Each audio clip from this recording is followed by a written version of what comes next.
En una zona de naturaleza en Costa Rica, el cauce de un río escondía una escena que pocos estaban preparados para enfrentar. Allí, entre el agua y la vegetación, aparecieron los cuerpos de una joven conocida por su presencia en la televisión y del hombre que había sido su pareja. La noticia se extendió rápidamente y con ella surgió una pregunta inquietante. ¿Cómo había terminado una figura pública con una vida aparentemente prometedora en medio de un crimen tan brutal? Pero lo más inquietante aún estaba por descubrirse. Aquella tragedia no solo había cobrado 2 vidas, porque junto a ellos también había desaparecido un adolescente de apenas 17 años, el hermano menor de la joven. Mientras las autoridades comenzaban a reconstruir lo ocurrido, una historia de engaños, ambición y vínculo con el mundo criminal empezaba a salir a la luz, revelando que detrás de aquella salida aparentemente normal se escondía una cadena de decisiones que terminaría en una de las tragedias más estremecedoras del país. Hola a todos, soy María, bienvenidos a mi canal, bienvenidos a Archivo Criminal. Muchas gracias por vuestro apoyo y por hacer crecer esta familia. El caso que os traigo hoy sucedió en Costa Rica. Os invito a que me acompañéis a conocer los detalles de la historia y luego podéis dejar vuestros comentarios sobre el caso.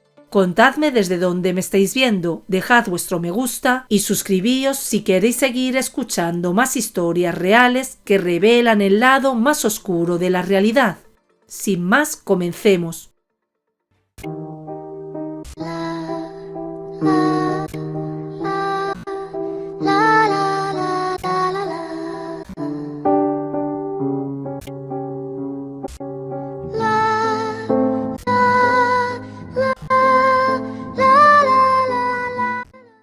El caso de Isamar Villalta. La tarde del domingo 13 de agosto de 2017, en una zona apartada del centro de Alajuela, en Costa Rica, un hallazgo estremeció a las autoridades y terminó por confirmar el peor de los temores que durante horas había rondado a familiares y amigos. En el cauce de un río fueron encontrados 2 cuerpos sin vida, que poco después serían identificados como los de Isamar Villalta Solano y Andrés Martín Pérez Vega, 2 jóvenes cuya desaparición había sido reportada apenas un día antes. La noticia fue confirmada oficialmente el lunes 14 de agosto y rápidamente comenzó a difundirse en los medios de comunicación, provocando una profunda conmoción entre quienes conocían a Isamar y también entre muchos costarricenses que la habían visto en televisión.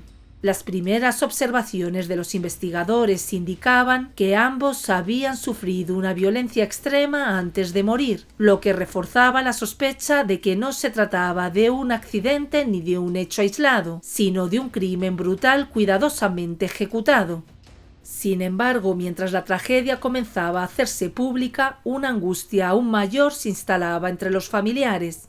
Aunque los cuerpos de Isamar y Andrés ya habían sido localizados, faltaba todavía Kendall González Solano, el hermano menor de Isamar, quien también había desaparecido junto a ellos y cuyo paradero seguía siendo completamente desconocido. Ante esa incertidumbre, las autoridades iniciaron de inmediato un amplio operativo de búsqueda en la zona del río y sus alrededores. La esperanza de encontrarlo con vida aún no se había extinguido del todo, pero con cada hora que pasaba el temor crecía, especialmente porque las circunstancias en que habían sido hallados los otros 2 cuerpos hacían pensar que el joven podía haber corrido la misma suerte. Mientras los investigadores ampliaban el perímetro de búsqueda, la familia de Kendall vivía horas de una angustia difícil de describir. Su padre, devastado por la noticia de la muerte de su hija y del novio de ésta, comenzó a realizar innumerables llamadas a las autoridades para intentar obtener cualquier información sobre el paradero del muchacho, aferrándose a la esperanza de que todavía existiera la posibilidad de encontrarlo con vida. Pero una y otra vez la respuesta era que no había pistas claras que indicaran dónde estaba Kendall ni qué había ocurrido exactamente con él. En privado, algunos investigadores temían que el joven también hubiese corrido con el mismo desenlace y que los responsables se hubieran deshecho del cuerpo de manera que dificultara enormemente su localización, una hipótesis que nadie se atrevía a expresar abiertamente frente a la familia. A pesar de esas sospechas, las labores de búsqueda continuaron durante varios días. Equipos policiales regresaron al río para revisar nuevamente la escena y rastrear cualquier objeto que pudiera haber sido abandonado por los responsables del crimen, desde pertenencias personales de las víctimas hasta armas utilizadas durante el ataque. Cada pequeño indicio podía convertirse en una pista crucial para reconstruir lo ocurrido. Finalmente, el domingo 20 de agosto, una semana después del hallazgo inicial, se confirmó la noticia que nadie quería escuchar. El cuerpo de Kendall fue localizado poniendo fin a la incertidumbre, pero sumiendo a su padre y al resto de la familia en una profunda agonía. Con ese descubrimiento, el caso dejó de ser una desaparición para convertirse definitivamente en uno de los crímenes más impactantes que el país había presenciado en años. Para entender cómo se llegó a ese trágico desenlace, es necesario retroceder algunos días, hasta la noche del viernes 11 de agosto de 2017. Aquella noche, Isamar había decidido salir a pasear junto a su hermano menor Kendall en compañía de su novio, Andrés. El plan parecía simple y sin mayores complicaciones, algo que podía incluir una cena, una vuelta en automóvil o simplemente escuchar música mientras recorrían la ciudad. Kendall tenía apenas 17 años y, como muchos adolescentes, disfrutaba pasar tiempo con su hermana mayor. Entre ambos existía un vínculo muy fuerte que se había consolidado desde la infancia, por lo que cuando Isamar le propuso acompañarla aquella noche, él aceptó con entusiasmo. Todo indica que sus padres estaban al tanto de la salida y no tenían motivos para preocuparse, pues confiaban plenamente en ella y sabían que siempre había cuidado de su hermano. Los tres salieron en el automóvil de lujo de Andrés, que llamaba la atención tanto por su apariencia como por su elevado valor. Lo que en principio parecía una salida tranquila se transformaría, sin embargo, en el último momento en que los tres serían vistos con vida. Con el paso de las horas, la familia comenzó a notar algo extraño. Los intentos por comunicarse con ellos a través del teléfono móvil resultaban inútiles, los mensajes no eran respondidos y las llamadas parecían dirigirse a dispositivos sin señal. Lo que inicialmente pudo parecer un simple retraso comenzó a convertirse en una preocupación cada vez más grande. Con el paso de la noche, la preocupación dentro de la familia fue creciendo de forma inevitable. Las llamadas telefónicas continuaban sin respuesta y los mensajes enviados a los móviles de los tres jóvenes tampoco eran leídos, algo que resultaba cada vez más extraño, considerando que Isamar solía mantenerse en contacto con sus seres queridos cuando salía por la noche. Al ver que las horas seguían avanzando sin ninguna noticia, los padres comenzaron a comunicarse con amigos cercanos de la joven con la esperanza de que alguno de ellos supiera dónde se encontraba o con quién había estado aquella noche. Sin embargo, todas las respuestas fueron negativas. Nadie había visto a Isamar ni tenía información sobre su paradero o el de su hermano. La incertidumbre hizo que la familia prácticamente no pudiera dormir, y a medida que la madrugada avanzaba, el temor iba tomando fuerza, porque aquello ya no parecía un simple retraso ni un problema menor. Algo había ocurrido y nadie lograba explicar qué. Por esa razón, a primera hora de la mañana del sábado 12 de agosto, los padres decidieron acudir a las autoridades para denunciar oficialmente la desaparición de los tres jóvenes, con la esperanza de que la policía pudiera actuar rápidamente y encontrarlos. Comenzó así una búsqueda que pronto captaría la atención de la comunidad. Mientras la familia guardaba noticias, amigos de Isamar y Kendall comenzaron a movilizarse por su cuenta. En cuestión de horas, las redes sociales se llenaron de mensajes que pedían ayuda para localizar a los jóvenes, una campaña que rápidamente fue compartida por cientos de personas que seguían con preocupación lo que estaba ocurriendo. Al mismo tiempo, las autoridades iniciaron las primeras diligencias para tratar de reconstruir lo sucedido durante la noche anterior. Sin embargo, durante varias horas no apareció ninguna pista concreta que permitiera saber qué había ocurrido con ellos, lo que hacía que cada minuto pareciera interminable para la familia. La primera información relevante surgió poco después. A partir de distintas indagaciones, los investigadores lograron establecer que el automóvil en el que viajaban Isamar, Kendall y Andrés había sido interceptado por un supuesto retén policial. Desde ese momento, el rastro de los 3 jóvenes se había perdido por completo. La noticia encendió inmediatamente las alarmas. Si se trataba realmente de un retén falso, significaba que los 3 podían haber sido víctimas de un grupo criminal organizado. Lo que más desconcertaba a los investigadores era que hasta ese momento nadie había contactado a la familia para exigir un rescate, lo que hacía aún más inquietante la situación. Tras el hallazgo de los cuerpos y el avance de las primeras pericias, los investigadores comenzaron a analizar cada detalle que pudiera explicar por qué los 3 jóvenes habían sido interceptados aquella noche.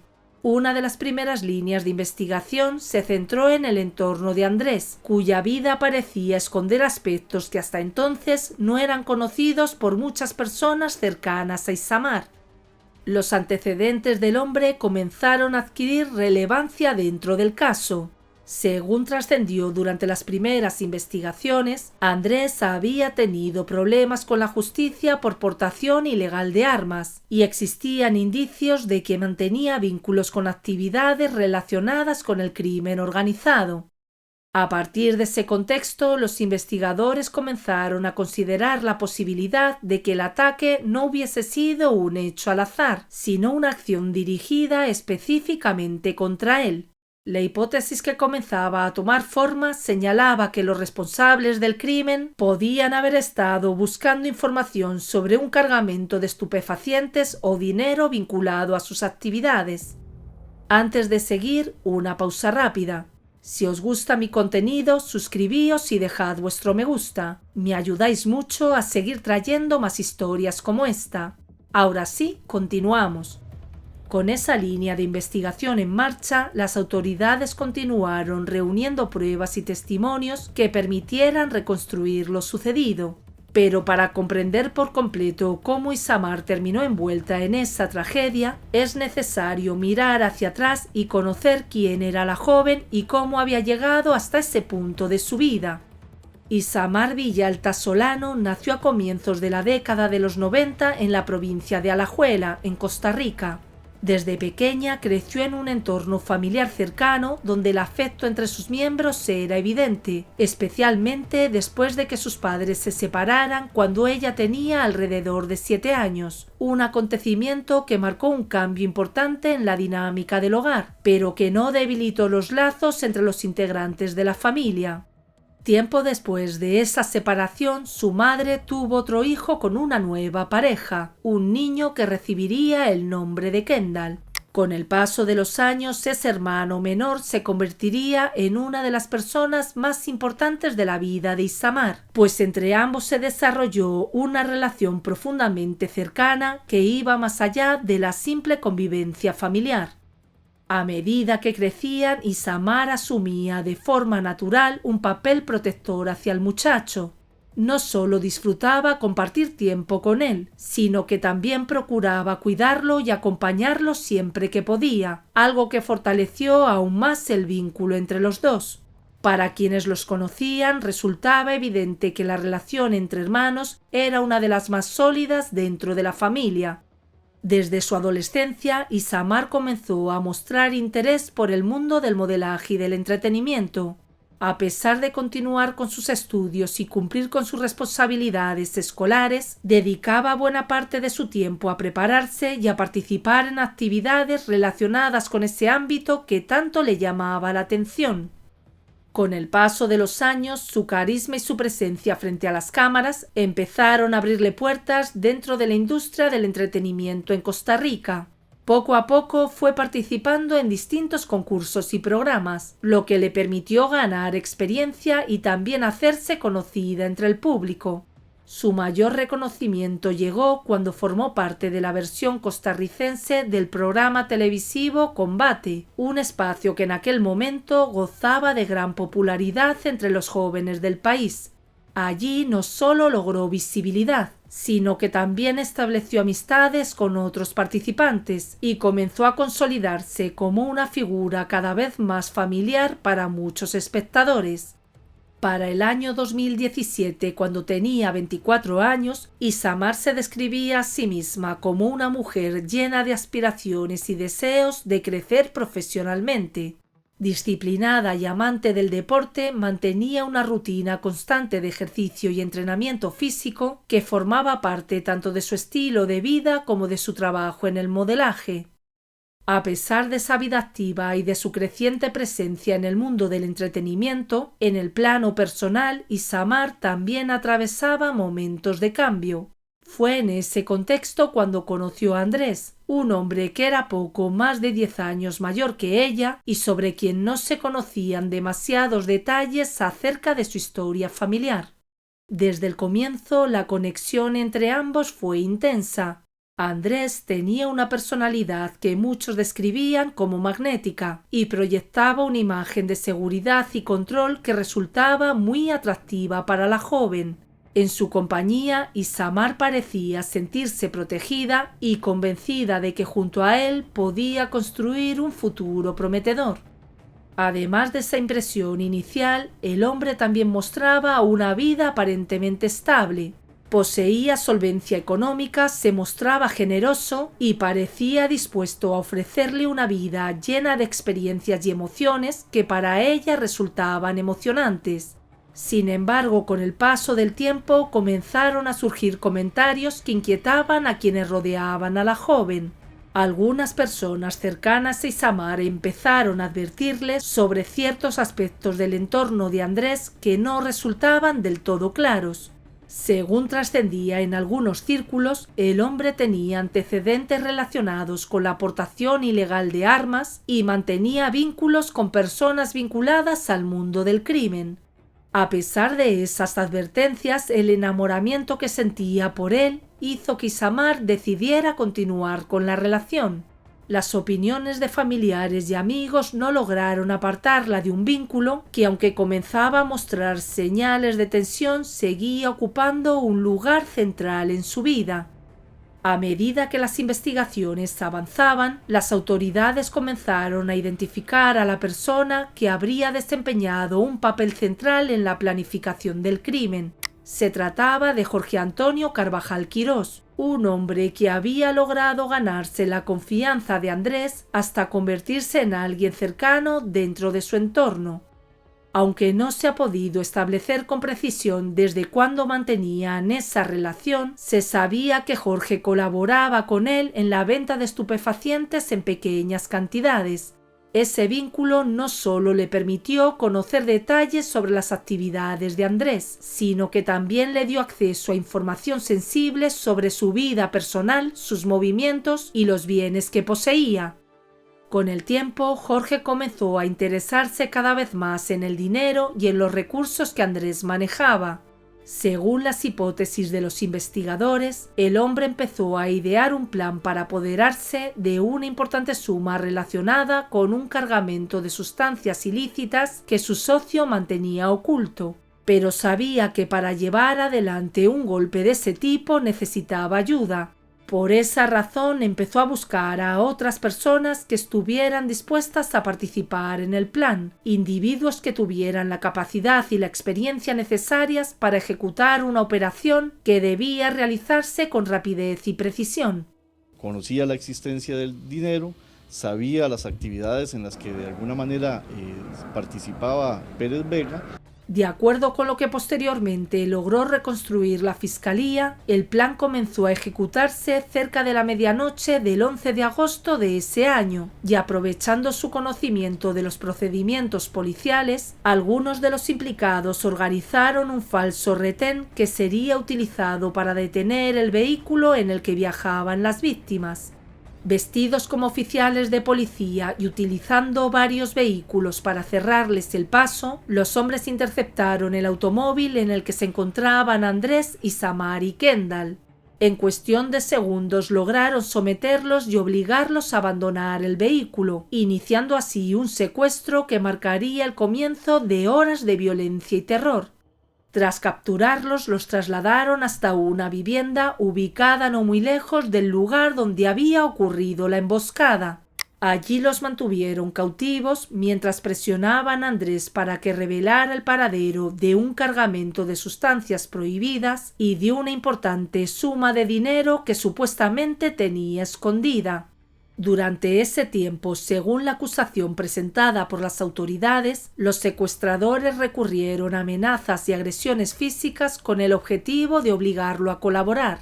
En determinado momento lo forzaron incluso a contactar a una persona de confianza para que entregara una caja fuerte donde se encontraba parte del dinero que buscaban. Una vez que obtuvieron lo que querían, los criminales decidieron eliminar a las víctimas para evitar que pudieran identificarlos. De esa manera procedieron a disparar contra los tres, provocándoles la muerte. Posteriormente trasladaron los cuerpos utilizando el propio vehículo del hombre y los abandonaron en el río, donde serían encontrados días después. Las autopsias realizadas más tarde revelarían la brutalidad del ataque. Isamar recibió 8 impactos de bala en distintas partes del cuerpo, mientras que Andrés fue alcanzado por 6 disparos, además de presentar lesiones provocadas por un objeto contundente. Mientras las autoridades seguían reuniendo pruebas para esclarecer el caso, ocurrió un hecho que llamó la atención de los investigadores. En noviembre de 2017, apenas 3 meses después del crimen, Jorge Carvajal fue atacado en circunstancias violentas cuando se encontraba en una vivienda que alquilaba. 2 hombres armados irrumpieron en el lugar y dispararon contra él y otra persona que se encontraba allí, dejando ambos cuerpos sin vida en la escena. Aunque nunca se confirmó oficialmente si ese crimen estaba relacionado con el triple crimen, el hecho dejó al principal sospechoso fuera del alcance de la justicia antes de que pudiera ser interrogado por las autoridades. Sin embargo, la investigación no se detuvo. Durante el año 2018, la policía logró detener a otros miembros de la organización que habían participado en la emboscada. Entre ellos se encontraba Jefferson Vargas, un oficial activo de la policía, así como el expolicía José Pablo Saborío, Nelson Barboza y un civil llamado Anthony Rodríguez. Según las autoridades, varios de estos hombres habían utilizado su conocimiento de los procedimientos policiales para montar el falso retén que permitió ejecutar el secuestro. Durante los registros se encontraron vehículos y otras evidencias que reforzaban la acusación en su contra. Al final, los jueces del Tribunal de Alajuela dictaron sentencia en noviembre de ese mismo año. Jefferson y José Pablo fueron condenados a 80 años de prisión cada uno, mientras que Anthony recibió una pena de 65 años de cárcel. Nelson, por su parte, fue absuelto de los cargos. De esta manera concluyó judicialmente uno de los crímenes más impactantes que sacudieron a Costa Rica en los últimos años, un caso que dejó marcada para siempre la vida de una familia que perdió a 2 de sus hijos en circunstancias tan violentas como inesperadas. La historia de Isamar Villalta y su hermano Kendall dejó una herida profunda no solo en su familia, sino también en quienes siguieron el caso con tristeza. Ambos eran jóvenes con una vida por delante, llenos de aspiraciones y sueños que apenas comenzaban a tomar forma. Isamar había logrado abrirse camino en el mundo del modelaje y la televisión con esfuerzo y disciplina, mientras que Kendall apenas transitaba los años en los que se empieza a descubrir el propio rumbo. Dos caminos que apenas se estaban construyendo y que quedaron truncados de forma brutal, recordándonos lo frágil que puede ser el futuro cuando la violencia se cruza en el camino. Pero esta tragedia también deja una reflexión incómoda. Las decisiones y los vínculos que elegimos pueden tener consecuencias que alcanzan a quienes nos rodean. Andrés Pérez Vega mantenía conexiones oscuras que, según se reveló con el tiempo, lo vinculaban con un mundo peligroso que finalmente terminó alcanzándolo. El problema es que no cayó solo. En ese entorno de ambición, dinero y crimen arrastró también a su novia y al hermano de ella, dos personas que no formaban parte de ese juego y que terminaron pagando con su vida el precio de secretos y negocios que jamás debieron existir. Yo soy María y esto fue Archivo Criminal.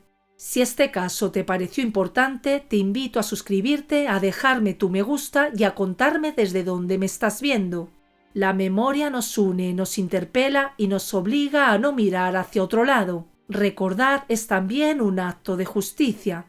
Compartir esas historias es sostener la memoria colectiva y reafirmar que la verdad importa. Nos vemos en el próximo archivo. Saludos.